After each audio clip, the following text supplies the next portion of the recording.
بسم اللہ الرحمن الرحیم فقد نصر اللہ اذ اخرجہ الذین کفروا ثانی اثنین اذ ہما فی الغار اذ یقول لصاحبہ لا تحزن ان اللہ معنا صدق اللہ العظیم۔ میرے تمام دیکھنے والے ناظرین السلام علیکم، میرا نام ہے شیراز مغل، آپ دیکھ رہے ہیں میرا یوٹیوب چینل۔ آج جس موضوع پر میں گفتگو کروں گا وہ رسول اللہ صلی اللہ علیہ وآلہ وسلم کے ساتھ ہر جگہ پہ موجود تھے۔ بہت کم جگہ ایسی ہیں جہاں پر آپ موجود نہ ہوں۔ آپ رسول اللہ صلی اللہ علیہ وسلم کے ساتھ غار میں بھی شریک تھے، آپ رسول اللہ صلی اللہ علیہ وآلہ وسلم کے ساتھ جو بڑی بڑی جنگیں میں اس میں بھی شریک تھے۔ مفسرین اور علماء نے بتایا کہ بہت کم جگہ ایسی ہیں جہاں آپ شریک نہ ہو۔ جناب سیدنا صدیق اکبر رضی اللہ تعالیٰ عنہ، یہ آیت کریمہ پڑھنے کا جو شرف حاصل کیا میں نے، اس پر اہل سنت یا اہل تشیع ان کے جو پائے کے علماء ہیں یا جنہوں نے تفسیریں لکھی، اس میں اجماعاً یہ چیزیں انہوں نے ثابت کی۔ یہ جو آیت تھے جناب سیدنا صدیق اکبر رضی اللہ تعالیٰ عنہ کی شان میں نازل ہوئی، اس پر کسی کا کوئی اختلاف نہیں۔ 14-15 صدیاں جو گزر گئی اس پر کسی نے کوئی اختلاف نہیں کیا، اور آج بھی اس پر کسی کا کوئی اختلاف نہیں ہے۔ جمہور علماء کا، چاہے وہ اہل تشیعوں سے ہو یا اہل سنت سے ہو، ان کا متفقہ علیہ اس پر یہ فتوے ہیں اور اس پر تفسیر ہے کہ یہ آیت جناب سیدنا صدیق اکبر رضی اللہ تعالیٰ عنہ کی شان میں نازل ہوئی۔ تو سیدنا صدیق اکبر رضی اللہ تعالیٰ عنہ رسول اللہ صلی اللہ علیہ وآلہ وسلم کے ساتھ جب مکہ سے کفار نے آپ کو نکالا، آیت میں بھی یہ چیز موجود ہے، فقد نصرہ اللہ اذ اخرجہ الذین کفروا ثانی اثنین اذ ہما فی الغار۔ جب میں قرآن شریف کا یہ جو آیت ہے اس کی تفسیر نہیں بیان کر رہا، صرف اس کا جو ہے مفہومی بات کر رہا ہوں تاکہ سمجھنے میں آسانی ہو۔ اللہ تعالیٰ فرماتا ہے جب آپ کو نکالا گیا مکہ سے، مشرکین نے، کفار نے جب آپ کو نکالا مکہ سے، تو آپ اور صدیق اکبر آپ دونوں ساتھ تھے۔ تو آپ جب مکہ سے نکلے پھر آپ دونوں ساتھ تھے، آپ غار ثور میں رہے۔ پھر جب وہ واقعہ بھی اس آیت میں بیان کیا جب سیدنا صدیق اکبر رضی اللہ تعالیٰ عنہ نے فرمایا یا رسول اللہ، جب جناب سیدنا صدیق اکبر رضی اللہ تعالیٰ عنہ نے عرض کی یا رسول اللہ کہ اب تو مشرکین مکہ نے غار کے اوپر سے بھی اور نچلی طرف سے بھی ہمیں گھیر لیا ہے، اب ہم کیا کریں؟ تو پھر اللہ تعالیٰ نے پھر محمد رسول اللہ صلی اللہ علیہ وآلہ وسلم نے فرمایا تھا کہ آپ ڈرے نہیں، اللہ ہمارے ساتھ ہے۔ یہ وہ لمحات تھے جب آپ مکے سے نکلے اور غار ثور میں ٹھہرے، اور مکے سے جب آپ نکلے آپ رسول اللہ صلی اللہ علیہ وآلہ وسلم کے پاس جو امانتیں تھیں وہ آپ نے حضرت علی کے سپرد کی۔ پھر جب راستے میں نکلے، بڑا زبردست واقعہ ہے، بڑا خوبصورت واقعہ ہے، اس سے بھی جناب سیدنا صدیق اکبر رضی اللہ تعالیٰ عنہ کی شان بیان ہوتی ہے۔ جب راستے میں آپ چلے، آپ کو خوف تھا کہیں مشرکین مکہ رسول اللہ صلی اللہ علیہ وسلم کی دائیں طرف سے کہیں حملہ نہ کر دیں، کہیں بائیں طرف سے حملہ نہ کر دیں۔ آپ صدیق اکبر رضی اللہ تعالیٰ عنہ کبھی رسول اللہ صلی اللہ علیہ وآلہ وسلم کے دائیں طرف چلتے، کبھی بائیں طرف چلتے، کبھی آگے کبھی پیچھے۔ تو جب رسول اللہ صلی اللہ علیہ وآلہ وسلم نے جب یہ واقعہ دیکھا تو آپ صلی اللہ علیہ وسلم نے پوچھا کہ آپ کبھی اس طرف جا رہے ہیں کبھی اس طرف جا رہے ہیں، یہ کیا وجہ ہے؟ تو سیدنا صدیق اکبر رضی اللہ تعالیٰ عنہ نے عرض کی یا رسول اللہ مجھے ڈر ہے کہیں جب مشرکین مکہ ایسا نہ ہو کہ دائیں طرف سے آپ پر حملہ کر دیں تو میں دائیں طرف چلا جاتا ہوں، اور کبھی مجھے ڈر ہوتی ہے کہ بائیں طرف سے آپ پر حملہ کریں گے تو میں بائیں طرف چلا جاتا ہوں، اور کبھی مجھے ڈر ہوتی ہے آگے سے مشرکین مکہ جو ہے آپ پر حملہ نہ کریں، کبھی آگے چلا جاتا ہوں، کبھی مجھے ڈر لگتا ہے کہ پیچھے سے آپ پر تلوار کا وار نہ کریں یا کسی طریقے کا آپ پر حملہ نہ کریں، تو میں آپ کے پیچھے چلنا شروع ہو جاتا ہوں۔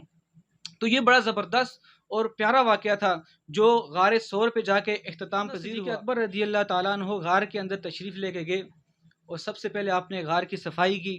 اور اس میں جو سوراخ تھے وہ آپ نے بند کیے۔ صدیق اکبر رضی اللہ تعالیٰ عنہ کے پاس جو چادر تھی اس چادر کو پھاڑ کر سوراخ سارے بند کیے، ایک سوراخ بچ گیا، اس پر آپ نے اپنا پاؤں رکھا۔ پھر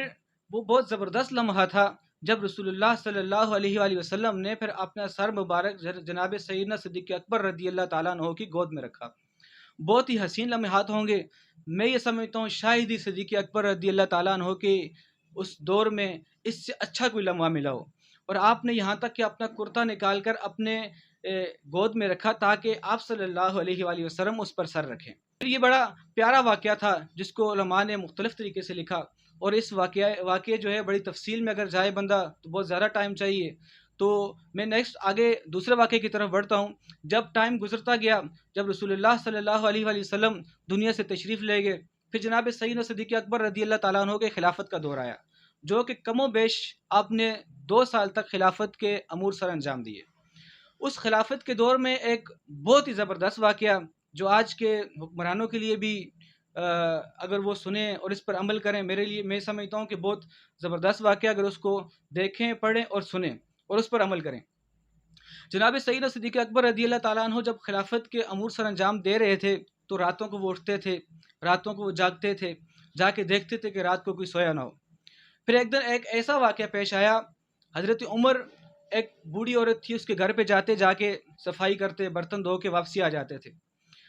ایک دن ایسا ہوا جب حضرت عمر اس بوڑھی عورت کے گھر پہ گئے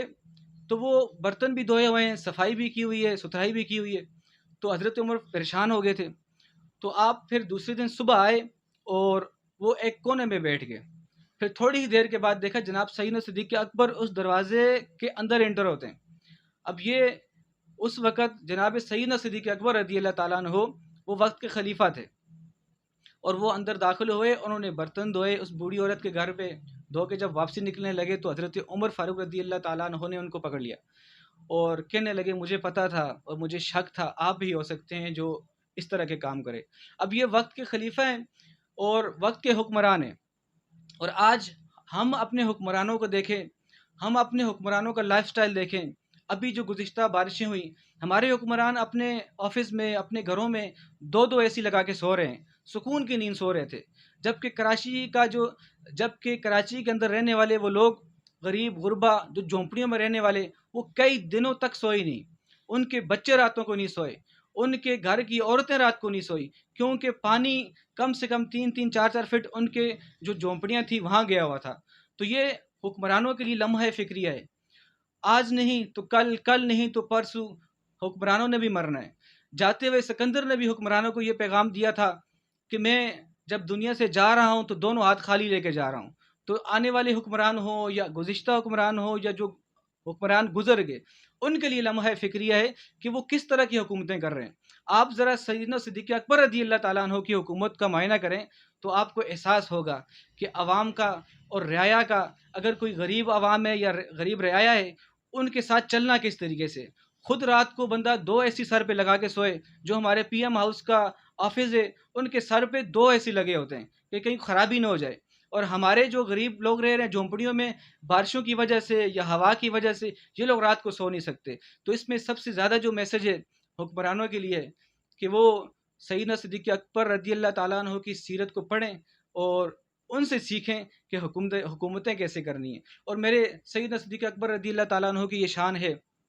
اگر میں